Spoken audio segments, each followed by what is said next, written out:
L'Inde, pays de splendeur.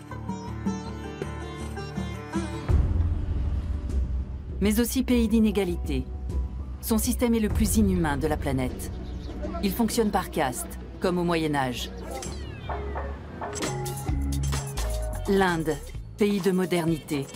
Puissance nucléaire, économie solide, forte présence sur la scène high-tech, programme spatial ambitieux. Atteindre Mars, c'est une chose. 500 millions de personnes qui n'ont pas de toilettes, c'en est une autre. À moins d'envoyer ces 500 millions de personnes sur Mars.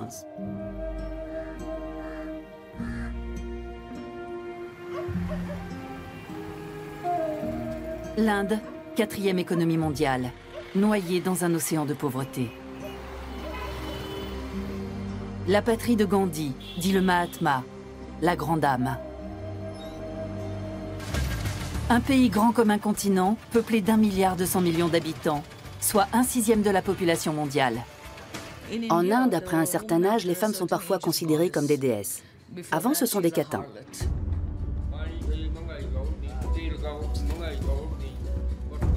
L'Inde, pays de violence. Des millions de femmes sont victimes d'humiliation. Torture et meurtres font partie de leur quotidien.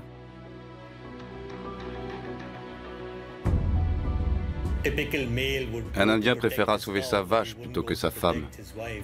La femme est un bien de consommation. On l'achète et on la revend. On s'en sert, on s'en débarrasse, on la viole.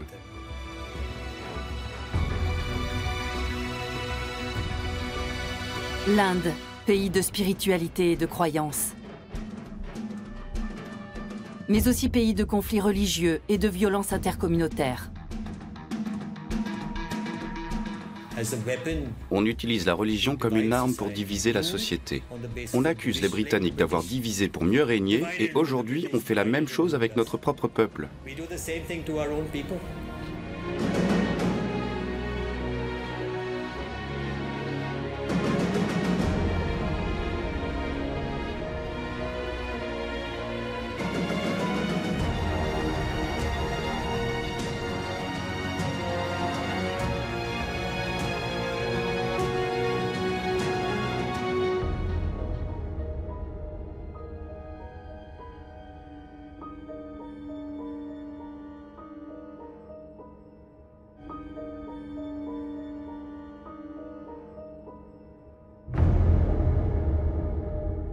L'Haryana est un État situé au nord de la capitale indienne, New Delhi. C'est l'État où l'on recense le plus de violence contre les femmes en Inde. La ville d'Hisar se trouve à 4 heures de route de Delhi. C'est une ville de province, happée par le progrès après la libéralisation du marché dans les années 90.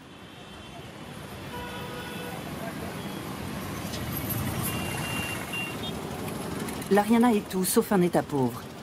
Mais si le progrès est devenu la carte de visite de l'Inde officielle, dans l'esprit des gens, les mentalités n'ont guère évolué.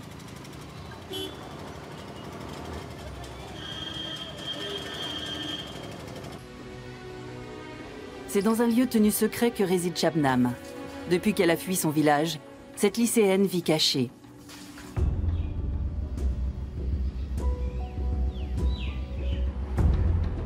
Depuis 2 ans, elle fait l'objet d'une protection policière constante.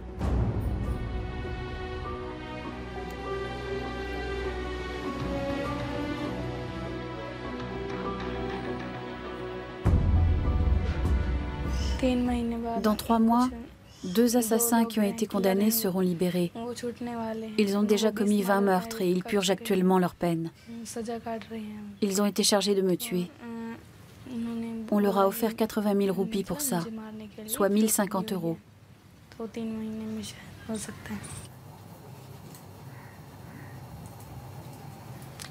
À moi, on m'a proposé 20 millions de roupies, soit 26 000 €, pour que je retire ma plainte. Les parents des violeurs de Shabnam ont tenté d'acheter son silence pour empêcher le procès. Elle avait 15 ans lorsqu'elle a été violée par 8 hommes.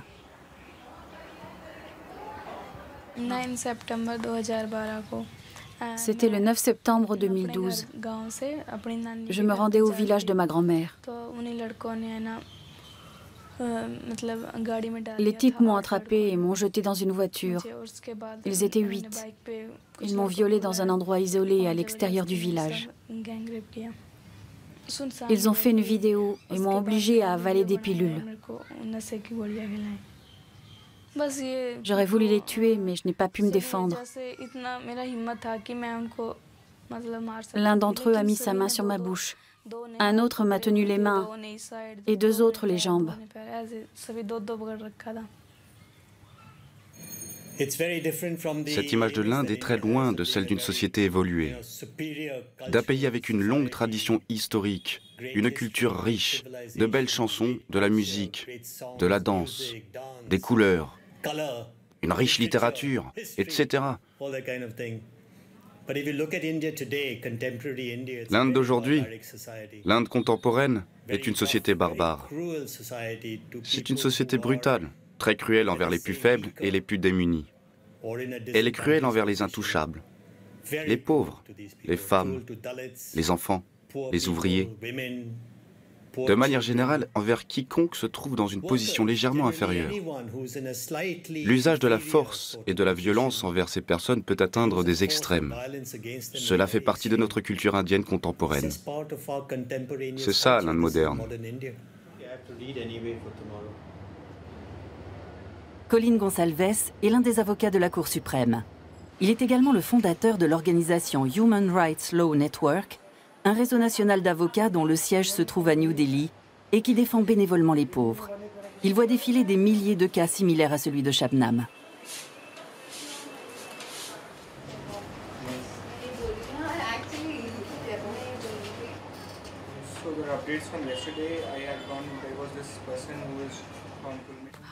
Ils savaient que j'étais une Dalit, une intouchable. Ils pensaient que rien ne pouvait leur arriver.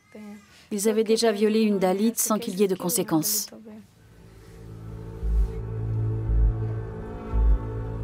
Shabnam est né ici, dans le village de Dabra. Dans cette région, le système de caste perdure, même si la constitution indienne proclame l'égalité pour tous les Indiens. Dans le nord de l'Inde, par exemple, ce sont les Jats, une caste agricole qui domine la société. Les Dalits, les intouchables, sont considérés comme hors caste. Ils sont tout en bas de l'échelle sociale. Pour tous, la journée commence par la prière du matin. Om Prakash, producteur de coton, est un Jat. Il prie les dieux hindous.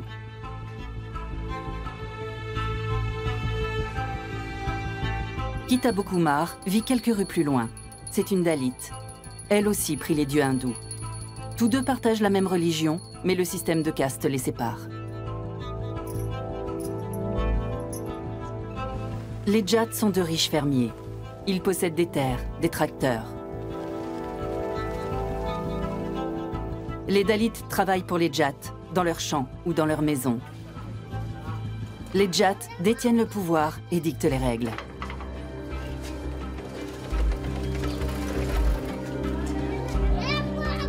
Shabnam vivait ici avec sa famille, dans un quartier Dalit. Elle voulait sortir de ce monde pauvre et étriqué pour devenir avocate. Son père avait choisi de l'envoyer à l'école. Shabnam a voulu s'extraire de sa condition d'intouchable. C'est aussi pour cela qu'elle a été violée. Sa famille a été mise au banc de la société pour avoir refusé l'argent du silence que lui proposaient les Jats.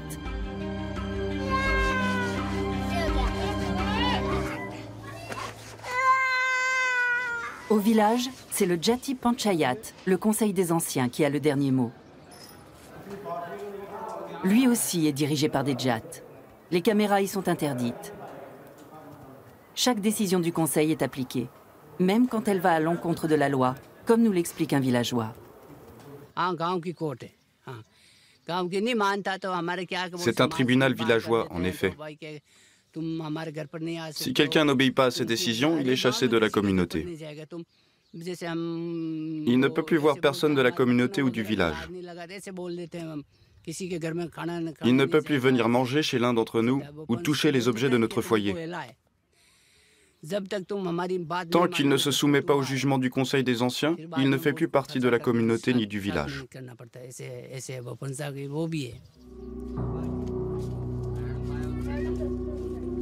La maison des parents de Shabnam, aujourd'hui à l'abandon. Le père de Shabnam a soutenu sa fille jusqu'au jour où il n'a plus supporté la pression de la société. C'est ici qu'il s'est donné la mort. La belle-mère de Shabnam, elle, a dû quitter le village. Chez Om Prakash, tout se fait selon l'ancien ordre patriarcal. Lorsque les fils se marient, leur épouse emménage avec eux dans la maison des parents. Les femmes sont des bêtes de somme, sans identité. C'est ce qu'enseigne l'épouse d'Om Prakash, Reshma, à ses belles-filles.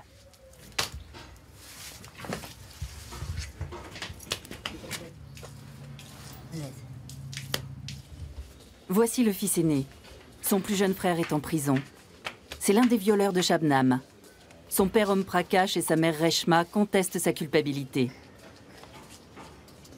L'image traditionnelle de la femme étant ce qu'elle est, pour eux, c'est la victime qui est coupable.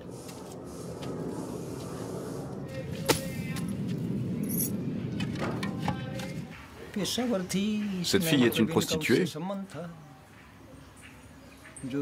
Des hommes l'ont appelée au téléphone et lui ont dit de se rendre à l'endroit en question.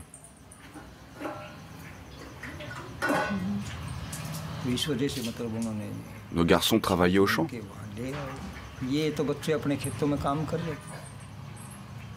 Elle avait de mauvaises habitudes. Elle avait un portable, elle appelait des gens, elle allait même en ville. C'était ce genre de fille.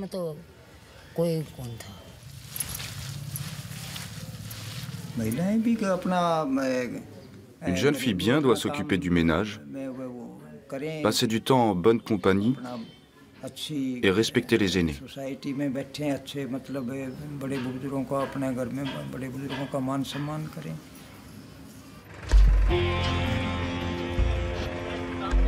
Au village, les femmes doivent être voilées. Ces femmes dalits se rendent dans les champs des Jats. Elles ont été appelées pour la récolte du coton.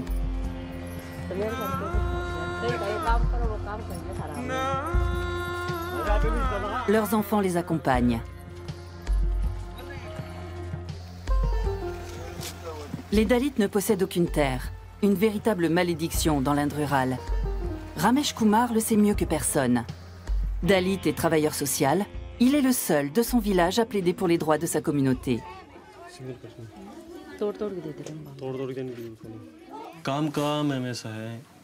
Ils travaillent au champ. Ils n'ont jamais un seul jour de repos.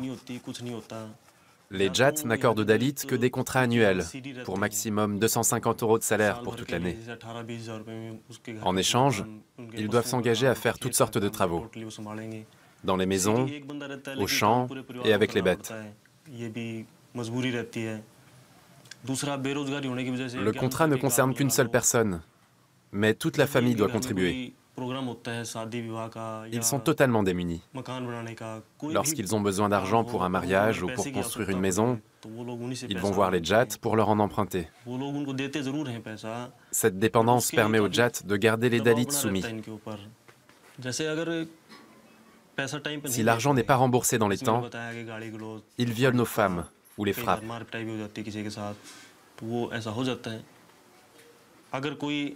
Et même si un policier veut appliquer la loi, les Jats ne le laissent pas faire.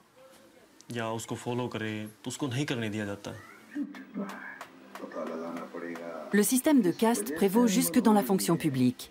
Le policier chargé de veiller sur Shabnam doit être Dalit, comme Shabnam elle-même.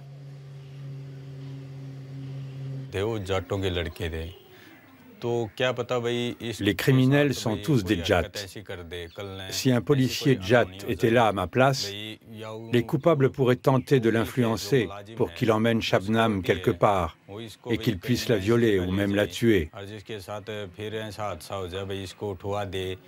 Pour empêcher ça, le tribunal a décidé que je devais m'occuper de sa protection parce que je suis Dalit, comme elle. C'est un officier de police comme les autres. C'est de la discrimination ordinaire. Les gens qui ont réussi retournent dans leur village. Mais est-ce que pour autant ils peuvent utiliser la même fontaine que les personnes qui appartiennent aux castes élevées? Est-ce qu'ils peuvent se baigner dans les mêmes bassins que les castes élevées? S'ils font ça, c'est la décapitation assurée. Qu'ils soient professeurs ou avocats, c'est la décapitation assurée. C'est une réalité. Quel que soit votre niveau d'éducation et de réussite professionnelle, vous appartiendrez toujours à une caste inférieure.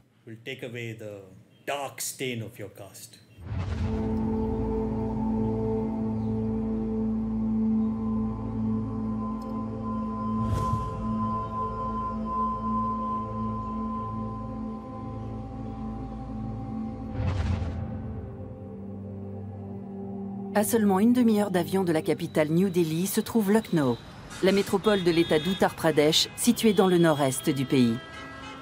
Lucknow est une grande ville universitaire et un haut lieu de l'industrie. Le système de caste n'est pas cantonné au village. À Lucknow, ville de 3 millions d'habitants, vivent ceux qu'on considère comme les derniers des derniers. On appelle scavengers ces femmes qui vont de maison en maison pour vider les toilettes.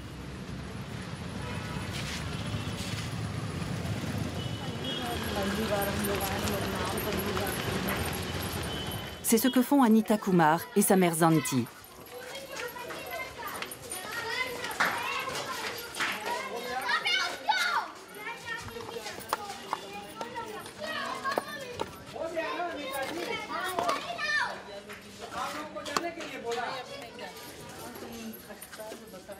Avant elle, la mère et la grand-mère d'Anita vidaient déjà les toilettes de cette maison.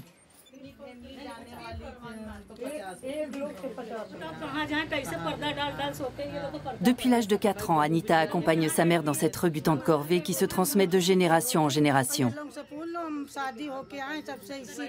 7 personnes vivent ici, dont plusieurs enfants, et il n'y a pas de latrine, même rudimentaire. Les besoins se font dans un coin de la cour intérieure, ouvert vers l'extérieur, afin que les scavengers y aient accès. Nous n'avons pas les moyens de faire installer des WC. Nous fabriquons des guirlandes de fleurs que nous vendons aux fidèles dans les temples. 2 roupies le kilo, soit 1 demi-centime d'euro. Ça nous suffit à peine pour manger.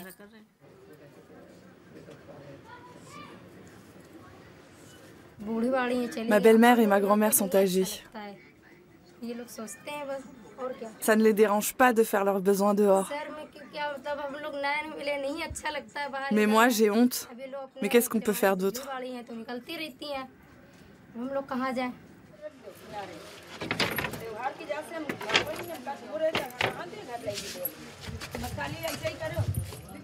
Anita continue sa tournée des latrines.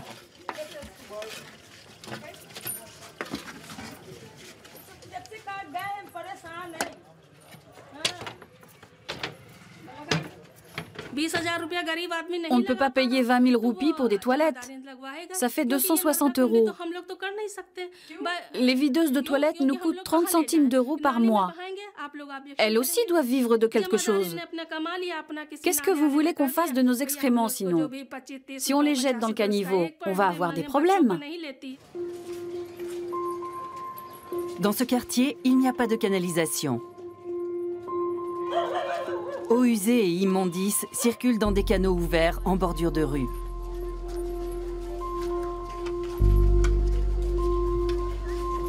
Les videuses de toilettes jettent leur chargement directement dans la rue.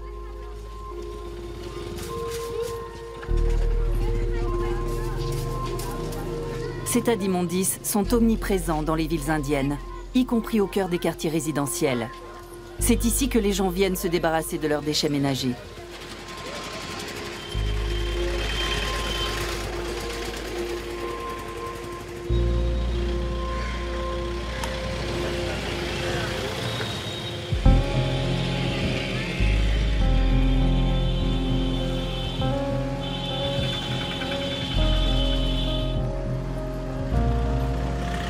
Quelques rues plus loin, la maison d'Anita et Zanti.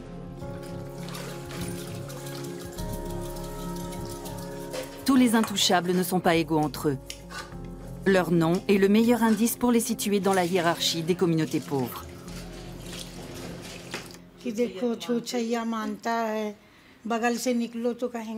Aux yeux des gens, nous sommes des intouchables. Parce que nous faisons le sale travail.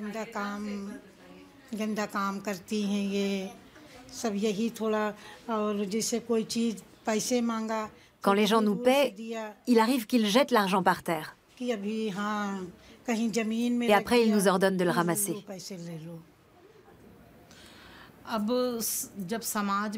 La pression vient des castes élevées, mais aussi de notre communauté. Quand on appartient au groupe des videurs de toilettes, on y reste. On ne peut pas aller dans une autre caste. En tant qu'intouchable, on n'a pas le droit de s'élever socialement et d'accéder à la caste des brahmanes.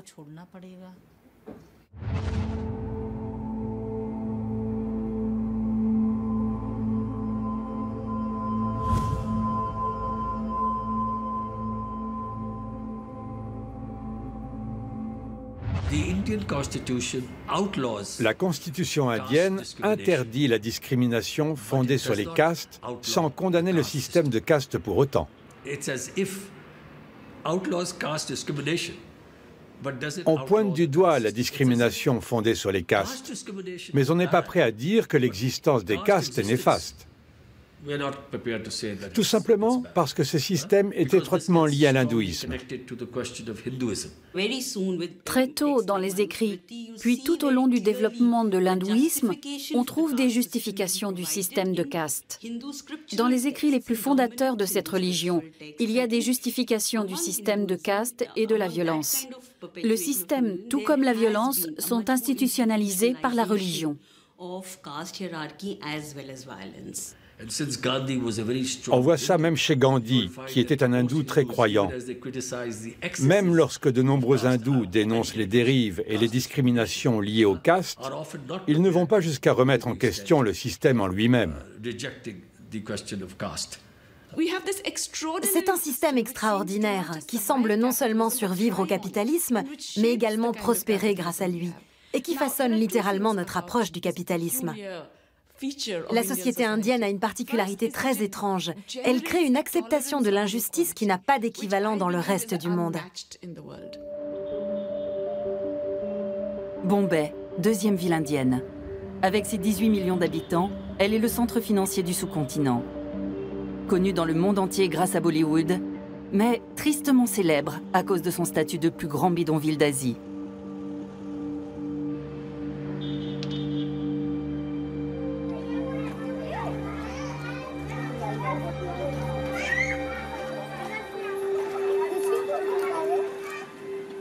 C'est ici que les fermiers pauvres viennent se réfugier en quête de travail et de pain.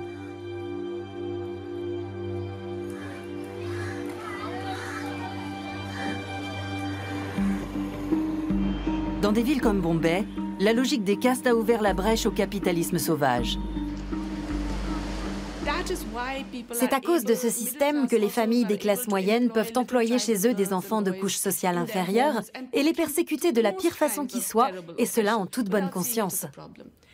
C'est encore à cause de ce système que des gens peuvent vivre dans des quartiers aisés totalement verrouillés et traverser des bidonvilles où l'on vit dans des conditions déplorables sans s'en émouvoir, tout en sachant que leurs habitants viendront travailler pour eux en tant que domestiques. C'est encore à cause de ce système que pendant des dizaines d'années, nous n'avons rien fait pour que tous les enfants puissent aller à l'école. Pendant 60 ans, il n'y a eu aucune loi assurant la scolarisation universelle.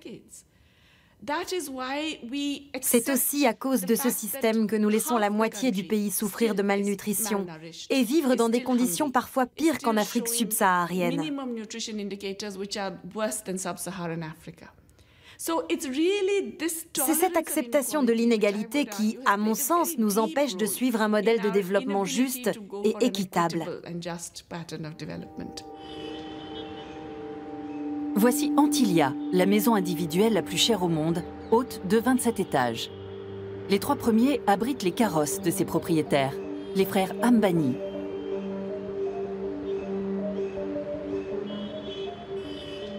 Ils sont parmi les plus grands magnats d'Inde et leur famille est l'une des plus riches de la planète. La fortune des frères Ambani s'élève à 27 milliards de dollars.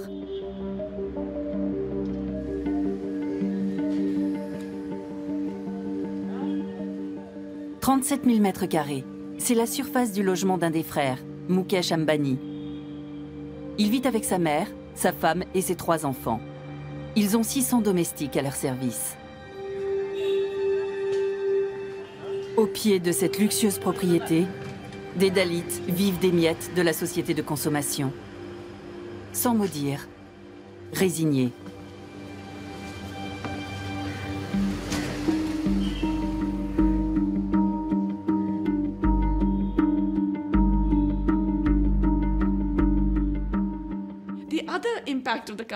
L'autre conséquence du système de caste, c'est qu'il fait naître un étrange fatalisme.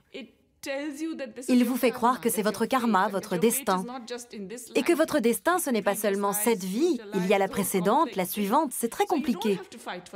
Donc ça ne sert à rien de se battre pour y changer quelque chose. Si vous êtes au bas de l'échelle, tant pis. Vous avez peut-être fait quelque chose de mal dans votre vie précédente, et peut-être que ça ira mieux dans la prochaine. Cela crée une sorte d'indifférence et de résignation parmi les groupes opprimés qui permet à cette exploitation de perdurer. C'est pour ça qu'au lieu d'avoir des émeutes, nous avons des gens qui souffrent de la faim. Shreyas Rajagopal a 28 ans.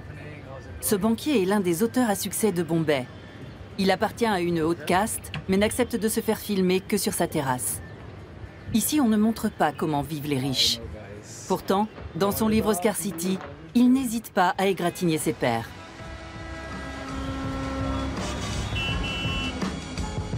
Son roman dépeint la débauche d'une jeunesse dorée indienne, devenue apathique à force d'oisiveté.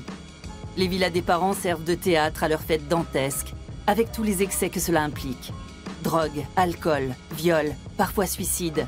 Le désœuvrement fait des ravages chez ces riches qui ne constituent que 1% de la population. Shreyas explique que dans Scarcity, il n'a fait que décrire la réalité.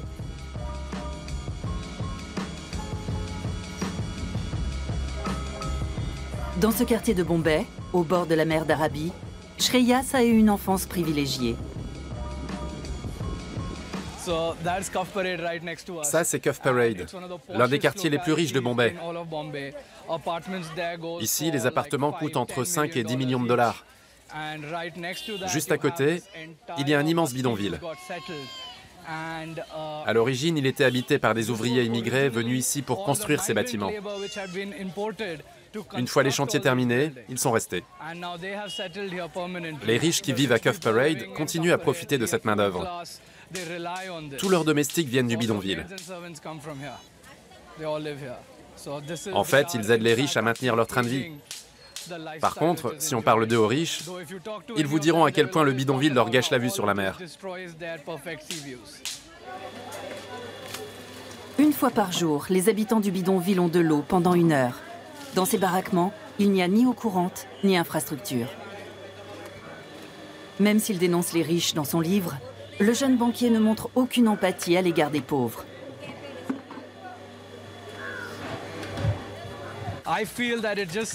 C'est quelque chose qu'on apprend à occulter dès le plus jeune âge. On croit au karma, on croit au développement personnel et non à celui de la société. Notre devise, c'est « Voici mon chemin, chacun a le sien et tous se valent ». Maintenant, est-ce que ça veut dire que je dois quitter mon cocon et aller aider cette partie de la société? Non, peu de gens font ça. C'est bien plus facile de faire comme si rien de tout ça n'existait.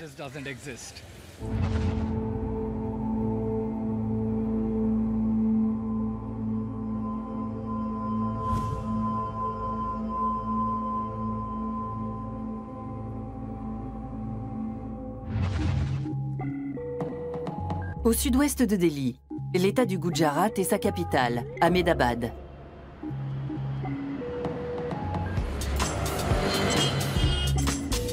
Le Vibrant Gujarat, un slogan omniprésent dans cet État. Ici, on a su dérouler le tapis rouge aux investisseurs des grandes entreprises. Avantages fiscaux, terrain pour une bouchée de pain et bien d'autres encore.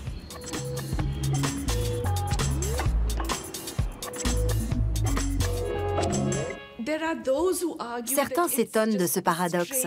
Nous avons de la croissance, mais les conditions de vie d'une bonne moitié de notre population ne se sont pas améliorées pour autant. Au contraire, la situation est de plus en plus explosive, dangereuse, et les gens sont de plus en plus désespérés.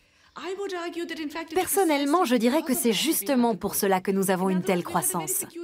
En clair, nous avons connu un essor remarquable, mais un essor fondé sur les inégalités, sur le fait qu'on peut avoir recours à la discrimination chez les travailleurs, que ce soit en raison du sexe, de la caste, de la religion, de la langue, de l'ethnie, bref, tout ce qui peut servir de prétexte pour exploiter une partie de la main-d'œuvre. Cette croissance repose sur le fait que certaines populations n'ont pas du tout voix au chapitre en politique. On peut donc sans aucun problème chasser des gens qui vivent dans des régions rurales depuis des générations pour encourager l'industrialisation et vendre les terrains à des promoteurs. C'est tout cela qui a permis cette croissance.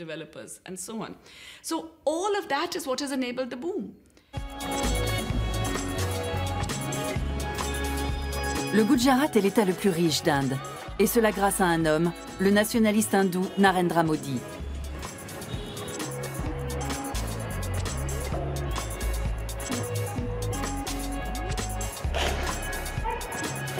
Il a été le ministre en chef du Gujarat de 2001 à 2014. C'est lui, l'inventeur du Vibrant Gujarat. Lors des dernières élections générales en 2014, il est élu Premier ministre de l'Inde. Il arrive au pouvoir avec le soutien du RSS, l'Organisation volontaire nationale, un groupe paramilitaire de droite. Aujourd'hui, il veut que l'Inde tout entière suive l'exemple du Gujarat et promet à ses concitoyens de l'emploi, des toilettes d'abord et des temples ensuite, mais aussi un compte bancaire pour chacun. La capitale du Gujarat, Ahmedabad, est le centre industriel de l'État fédéré. Ici, la croissance va toujours bon train. Tout près, les bidonvilles eux aussi grandissent de manière exponentielle. Les ouvriers du bâtiment qui vivent ici sont originaires des 4 coins du pays. C'est la pauvreté qui nous y oblige. Être agriculteur ne suffit pas pour vivre. Pour ne pas mourir de faim, nous sommes venus ici pour gagner 100 roupies par jour, à peu près 1,20 €.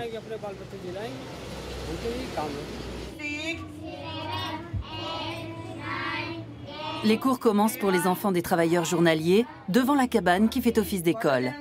S'ils y apprennent à écrire et à compter, c'est uniquement grâce à la Fondation Maya qui prend les enfants en charge. Nous enseignons aux enfants des journaliers qui grandissent dans la rue. Un jour ils sont là, le lendemain non. Ces enfants viennent de tout le pays. Leurs parents les emmènent travailler sur les chantiers au lieu de les envoyer à l'école. Alors nous les attrapons au vol et nous les amenons ici. Comme vous le voyez, ces enfants sont responsables des bébés et des tout-petits. Les bébés n'ont personne pour les garder. Leurs familles n'ont pas le temps de s'occuper d'eux. Alors ici, nous essayons d'enseigner l'essentiel à nos élèves. Et nous demandons aux parents de ne pas renoncer trop vite à la vie de leurs enfants.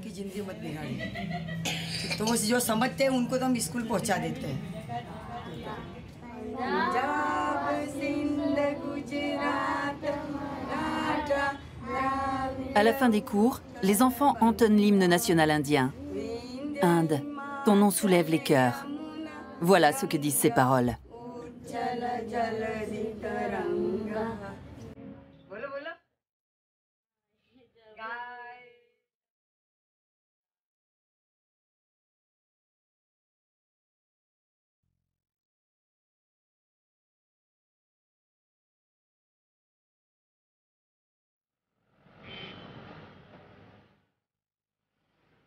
La nuit est tombée sur Ahmedabad, la capitale du Vibrant Gujarat de Narendra Modi.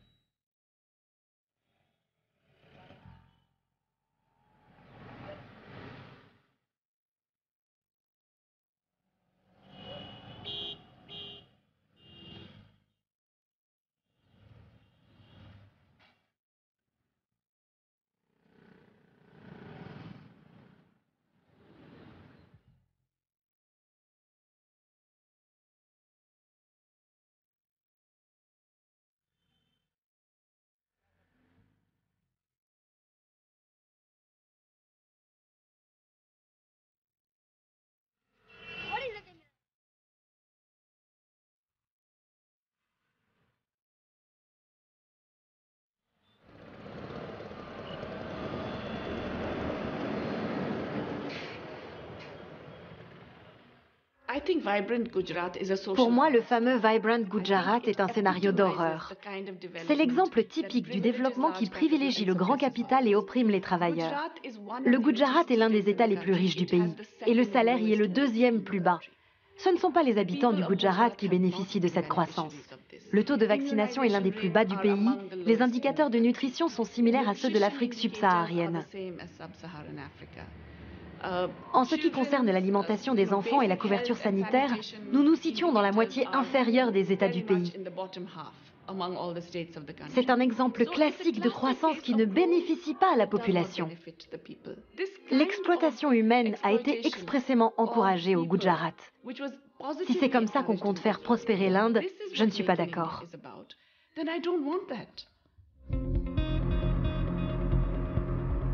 Bombay.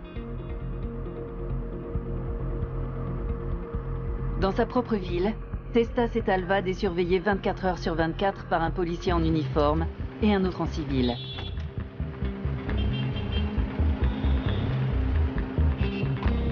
Ses gardes du corps la suivent partout, même lorsqu'elle va acheter une lanterne pour Diwali, la fête du Nouvel An hindou.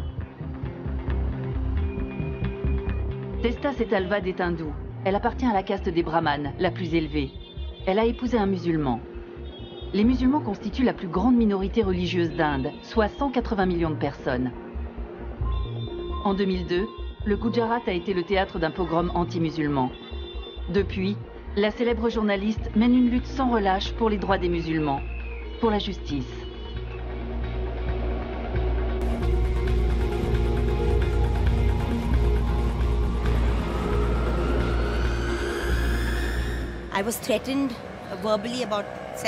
J'ai reçu plusieurs menaces de mort et j'ai été agressée 3 fois. C'est pour ça que je suis protégée par la police. Mais les menaces n'ont fait qu'empirer. Alors la Cour suprême a décidé que 570 témoins du pogrom de Gujarat, dont moi, se verraient attribuer une escorte paramilitaire.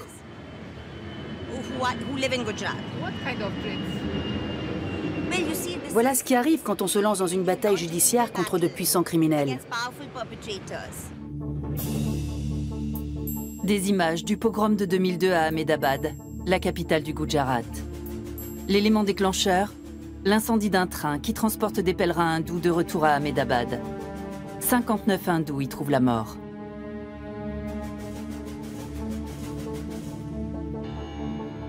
On accuse les musulmans d'être à l'origine de cet acte terroriste. La vengeance des nationalistes hindous est terrible. 2000 musulmans sont exécutés.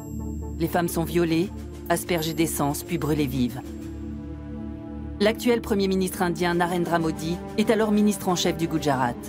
À ce jour, sa responsabilité politique n'a pas pu être prouvée devant les tribunaux.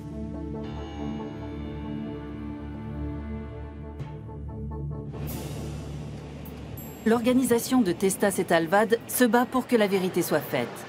La journaliste s'est elle-même portée partie civile lors de nombreux procès, y compris contre le Premier ministre Narendra Modi. Lorsque ce dernier a été relaxé, elle s'est tournée vers la plus haute instance judiciaire.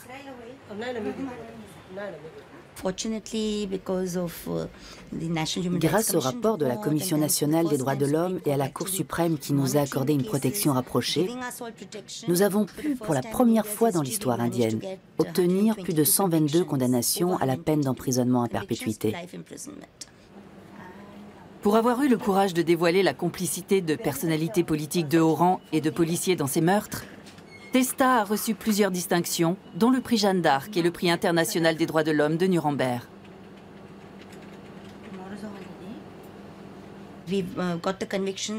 Les condamnations ont eu lieu en première instance, mais les criminels sont très puissants.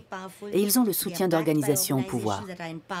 Le parti du Premier ministre est au pouvoir non seulement à Delhi, mais aussi au Gujarat, et maintenant dans l'État du Maharashtra.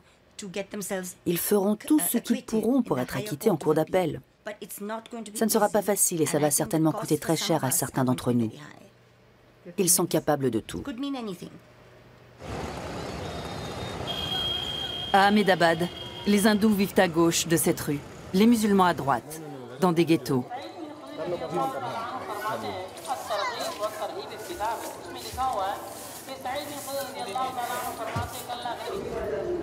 Abdul Majid et son fils Yassine tiennent un kiosque.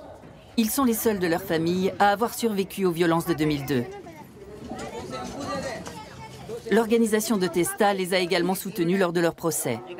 En tant que témoins, eux aussi ont été protégés par la police. La même police qui a fermé les yeux lorsque la femme d'Abdul et 7 de ses enfants ont été assassinés.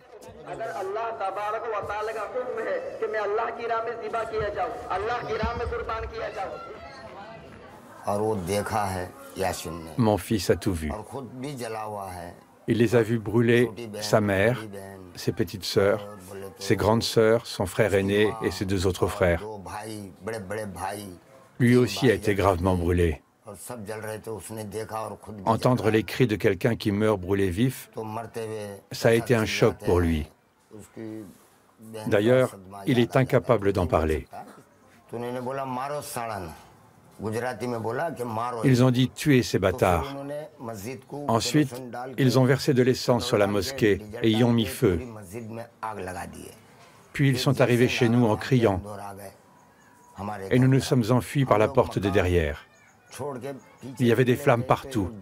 Et lorsque j'ai voulu sauver ma famille, ils m'ont frappé avec une épée.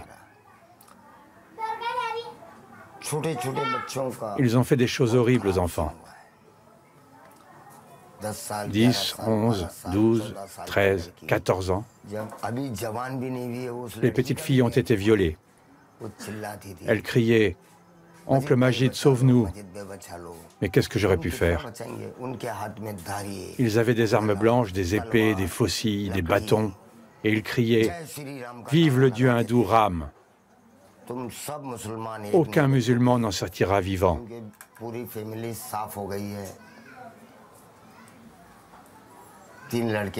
Toute ma famille a été décimée.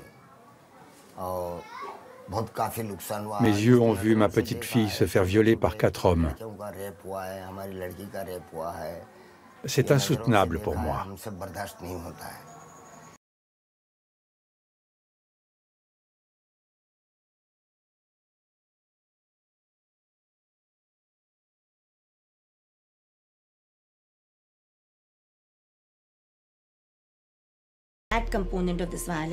La violence perpétrée contre les femmes a été particulièrement brutale. Ça ne s'est pas passé de nuit. Elles n'ont pas été enlevées pour être violées dans une forêt. C'étaient des viols collectifs qui ont eu lieu en plein jour, sous les yeux du voisinage, dans la volonté d'humilier toute une communauté.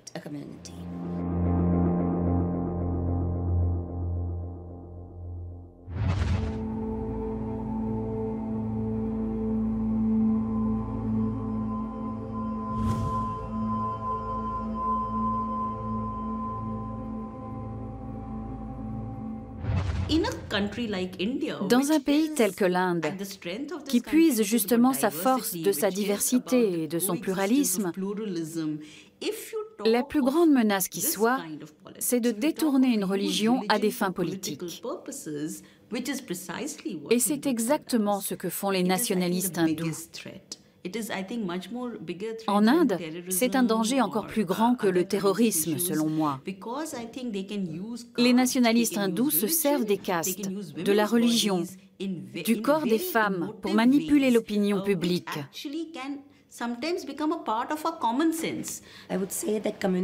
Les conflits interreligieux et la violence liée aux castes sont devenus quotidiens. Chaque jour, des Dalits sont pris pour cible. Des femmes Dalits sont violées et brûlées vives.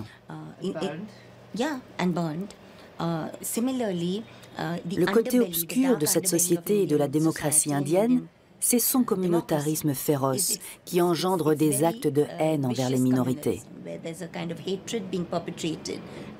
notamment les minorités chrétiennes et musulmanes. Parfois, il y a de la violence, parfois non. Mais cette haine est là en permanence et elle est totalement légitimée par le parti au pouvoir. C'est ça qui est terrifiant.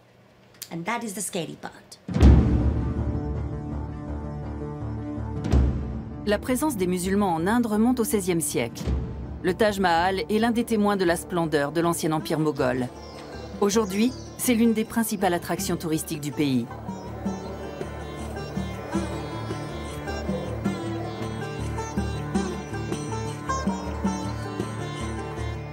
D'autres vestiges de l'empire moghol. Jusqu'au XIXe siècle, les grands Moghols ont par moments régné sur la totalité du sous-continent.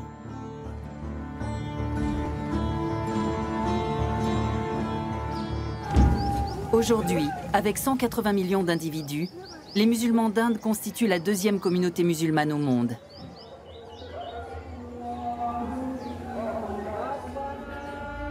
L'État d'Uttar Pradesh. C'est ici que se trouve Ayodhya, l'une des 7 cités saintes des hindous. Ici aussi, les deux communautés se côtoient, mais la cohabitation se fait de plus en plus difficile.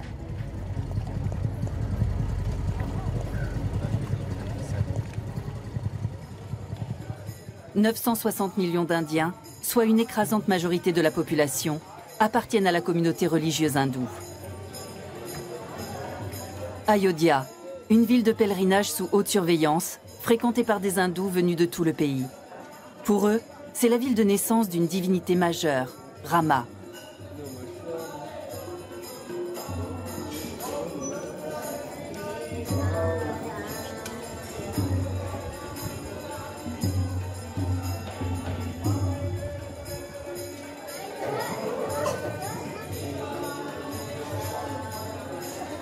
En 1992, un conflit éclate dans la ville d'Ayodhya qui continue d'alimenter l'hostilité entre hindous et musulmans.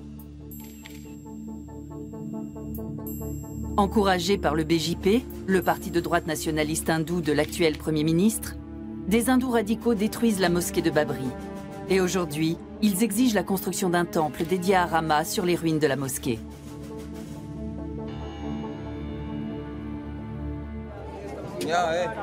Le site fait l'objet d'une étroite surveillance. Il est interdit de s'y rendre avec des caméras. À tout instant, le conflit qui a mené aux violences du Gujarat peut se reproduire.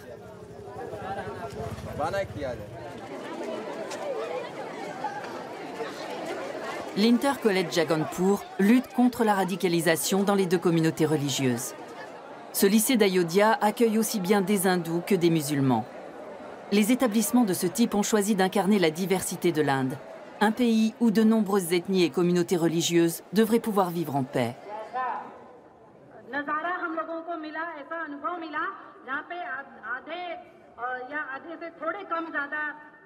Dans toutes les villes saintes, la journaliste plaide pour une cohabitation pacifique entre les deux groupes religieux.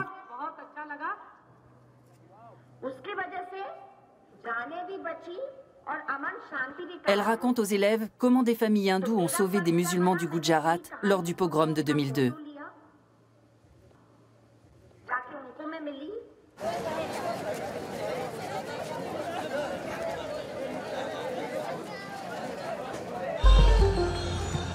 À seulement 4 heures de route d'Ayodhya se trouve Varanasi, au bord du Gange, la plus sainte de toutes les villes hindoues.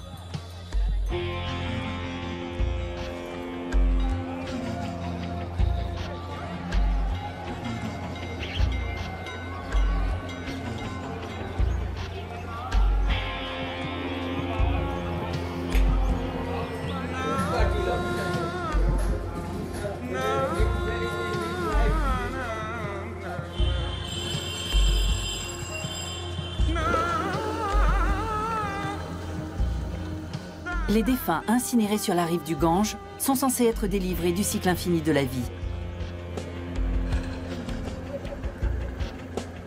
Varanasi est également la circonscription électorale du Premier ministre Narendra Modi. Il y compte de nombreux partisans. Séance de sport matinale pour le RSS, organisation fondée sur le bénévolat, véritable maison mère de l'ultranationalisme hindou.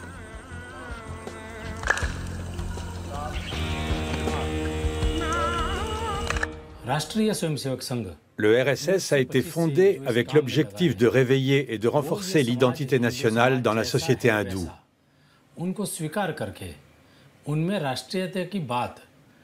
Faire grandir ce sentiment, c'est permettre à la nation de se développer.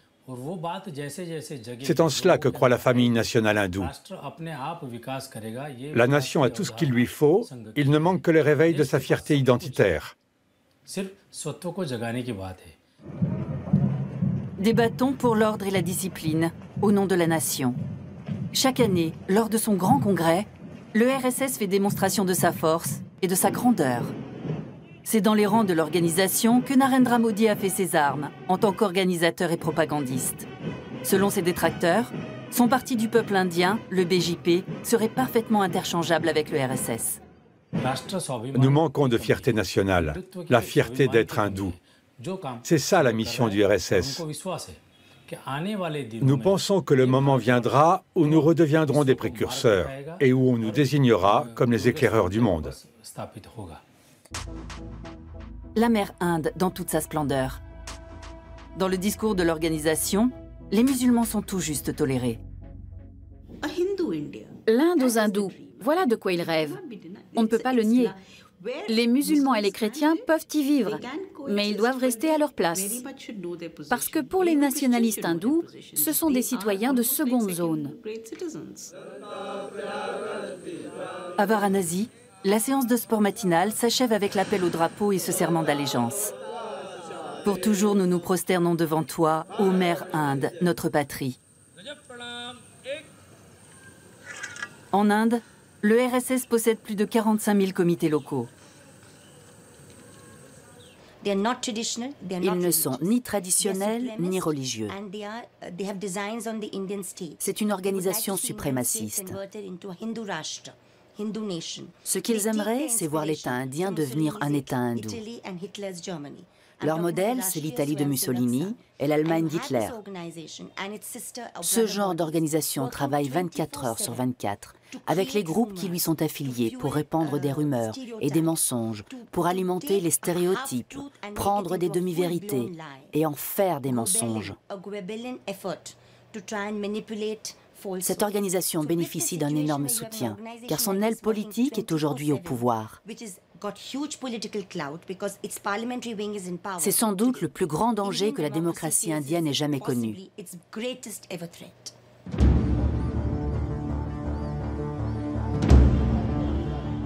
L'Inde, écartelée entre une constitution moderne et un système inégalitaire.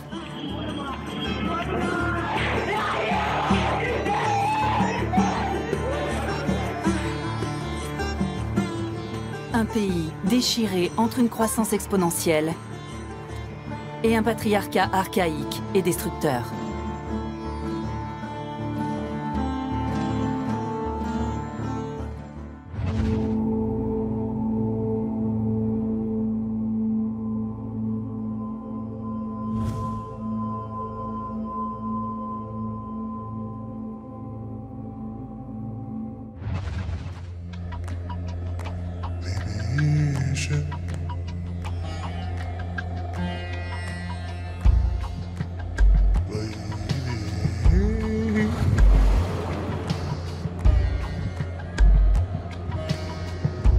Sir.